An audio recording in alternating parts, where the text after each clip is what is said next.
آؤ میں تمہیں حضور سے عشق کرنے کا مقام بتاتا ہوں، حضور سے پیار کرنے کا مقام بتاتا ہوں۔ ایک چھوٹا سا بچہ جس کی عمر صرف 6 سال ہے، حضور سے عشق ہو جاتا ہے، اس سے حضور سے پیار ہو جاتا ہے۔ روز مرہ کی اس کی زندگی یہ ہے کہ صبح صبح کٹ گھرے سے بکریوں کو نکالنا اور سیدھا جنگل چلے جانا، دن بھر بکریوں کو چرانا، پھر شام کو ساری بکریوں کو لے کے گھر آنا۔ روز مرہ کی زندگی ہے۔ ایک دن ساری بکریوں کو لے کر گھر آ ہی رہا تھا کہ اچانک بکریوں کے جھنڈ میں سے، بکریوں کی ریوڑ میں سے ایک بکری الگ تیز دوڑتی ہوئی جا رہی۔ یہ بچہ بھی اس کے پیچھے پیچھے دوڑنے لگا۔ اچانک بکری مسجد کے سامنے ٹھہر جاتی ہے، بکری رک جاتی ہے، بچہ بھی ٹھہر گیا۔ پھر بچے نے اپنی ماں کی نگاہوں سے کیا دیکھا کہ اس مسجد کے اندر سے ایک باہر خوبصورت چہرے والا تشریف لے آیا۔ اتنا نورانی چہرہ کہ چہرہ دمکتا اور چمکتا چہرہ اس کا۔ بچہ دیکھتے ہی رہ گیا، یوں لگا کہ چہرہ اگر ایک بار کوئی دیکھ لے تو دل کرے گا بار بار دیکھنے کا۔ وہ بچہ وہ چہرہ دیکھتا رہ گیا۔ جب کافر رات ہو گئی تو بچہ بکریوں کو لے کر گھر پہنچا تو چچا نے پوچھ لیا، بیٹے بھتیجے اتنا لیٹ کیوں آیا؟ روز سورج ڈوبنے سے پہلے آ جاتے ہو، آج سورج ڈوب چکا ہے، اب آئے ہو، کیا معاملہ ہے؟ تو بچے نے کہا کہ چچا معاملہ یہ ہے کہ میں گھر آ ہی رہا تھا، بکریوں کی ریوڑ کو لے کر کے، بکریوں کی جھنڈ کو لے کر میں آ ہی رہا تھا کہ اچانک میری ایک بکری الگ تیز دوڑتی ہوئی جا رہی تھی، میں بھی دوڑتا ہوا جا رہا تھا، میری بکری مسجد کے دروازے پہ ٹھہر گئی، چچا میں بھی رک گیا تھا۔ پھر میں نے کیا دیکھا کہ اس مسجد کے اندر سے ایک باہر خوبصورت چہرے والا تشریف لے آیا۔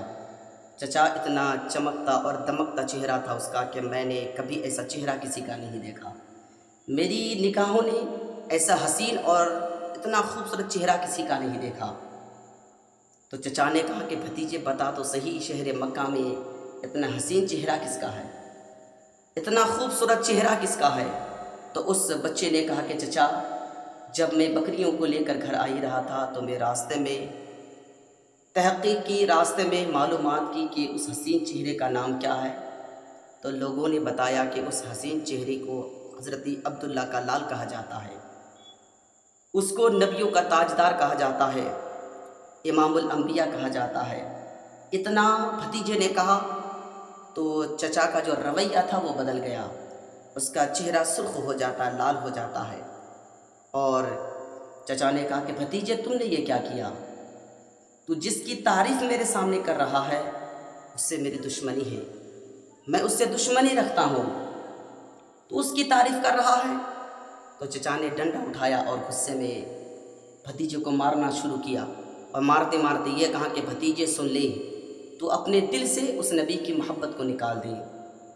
تو بچے نے صرف حضور کو ایک بار دیکھا تھا، صرف ایک بار اس کی آنکھوں نے حضور کا دیدار کر لیا۔ بچے نے کہا کہ چچا سن لے، اس دل میں رسول اللہ کی محبت گھر کر گئی ہے، اب اس دل سے میرے نبی کی محبت نہیں نکل سکتی ہے۔ پھر چچا نے ڈنڈا اٹھا کر پھر مارنا شروع کیا، مارتے مارتے بچے کو بے حال کر دیا، لیکن بچے کی زبان سے اف تک نہ نکلی۔ بچے نے یہی جملہ دہرایا کہ چچا جتنا مارنا ہے مار لے، میرے جسم کے رگوں میں سے خون کا ایک ایک قطرہ تو نچوڑ لے، لیکن اس دل سے رسول اللہ کی محبت نہیں نکل سکتی ہے۔ اللہ اکبر کبیرہ۔ کچھ دن گزرنے کے بعد ایک دن صبح صبح چچا نے ڈنڈا اٹھایا اور بھتیجوں کو پہلے مارا، اور مارنے کے بعد ایک کمرے کے اندر یہ کہہ کر کے بند کر دیا کہ بھتیجے دیکھ کسی کام سے باہر جا رہا ہوں، شام کو واپسی کروں گا، پھر تیری خیریت لوں گا، میں تجھے وقت دے رہا ہوں کہ ارادہ بدل لے۔ البتہ دن گزرا، جب شام کو چچا آئے اور کمرے سے بھتیجے کو باہر نکالا، نکالنے کے بعد کہا کہ بھتیجے اب بتا ارادہ بدلا یا نہیں بدلا؟ چھوٹے سے بچے نے پھر وہی جملہ دہرایا کہ چچا میں نے کیا کہا تھا آپ سے کہ میرے جسم سے ایک ایک خون کا قطرہ آپ نکال لے، لیکن اس دل سے میرے نبی کی محبت نہیں نکل سکتی ہے۔ جب اتنا بھتیجے نے کہا تھا تو چچا بھی غصے میں آ گیا، اور غصے میں آنے کے بعد پھر مارنا شروع کیا تھا۔ شام سے لے کر کے آدھی رات تک مارتا رہا، اور مارتے مارتے چچا نے کہا تھا بھتیجے پھر سن لے، اگر تیرے دل سے رسول اللہ کی محبت نہیں نکل سکتی ہے تو پھر تیرا میرا کوئی تعلق نہیں ہے، تیرا میرا کوئی رشتہ نہیں ہے، پھر میں تجھے یہاں رہنے کی اجازت نہیں دے رہا ہوں، اب جا اپنی زندگی جہاں چاہے وہیں گزار لے۔ چھوٹا سا بچہ تھا، عمر صرف 6 سال کی، آنکھوں میں آنسو لے کر جیسے ہی آنگن سے باہر نکل ہی رہے تھے تو پیچھے سے چچا نے آواز لگائی، بھتیجے ٹھہر۔ بھتیجا نے سوچا ہوگا کہ چچا یہی کہیں گے کہ اب آدھی رات کا وقت ہے، کہاں جائے گا، صبح ہونے دو پھر چلے جانا۔ بچے کے قدم ٹھہر جاتے ہیں۔ چچا نے کہا کہ بھتیجے دیکھ، تیرے جسم کے اندر جو کپڑا ہے، جسم میں جو کپڑا ہے یہ میرا ہی دین ہے، میں نے خرید کے تجھے دیا تھا، اللہ میری ساری چیزیں مجھے واپس کر دی۔ اللہ اکبر کبیرہ، بچے کے جسم سے کپڑے بھی اتار لیے جاتے ہیں۔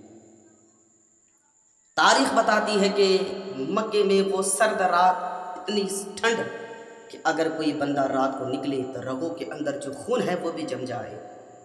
بچے کے جسم پر کوئی کپڑا نہیں ہے، شہر مکے کی گلیوں میں بھٹکتا رہا، کاش کہ کوئی دروازہ کھلا مل جائے، میں کسی کے یہاں تھوڑی دیر کے لیے اپنے جسم کو یعنی ٹھنڈ سے بچا لو، محفوظ کر لو۔